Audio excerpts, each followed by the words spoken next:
রোপা 2019-এর মেয়াদ 2025 সালের 31শে ডিসেম্বর শেষ হতে যাচ্ছে এবং তারই আগে রাজ্য সরকারের তরফ থেকে শিক্ষকদের জন্য বেতন বৃদ্ধি সংক্রান্ত বিজ্ঞপ্তি প্রকাশ করা হলো।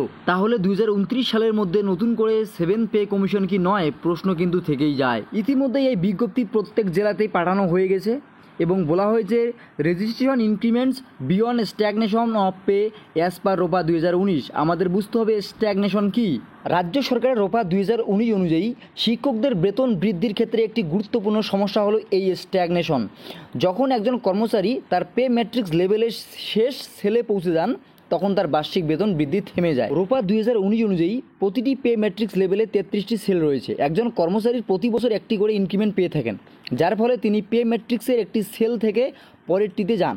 কিন্তু 33 বছর চাকরি করার পর বা অন্য কোনো কারণে যখন তিনি 33তম সেলে পৌঁছে যান তখন তার আর স্বাভাবিক ইনক্রিমেন্ট পাওয়ার সুযোগ থাকে না।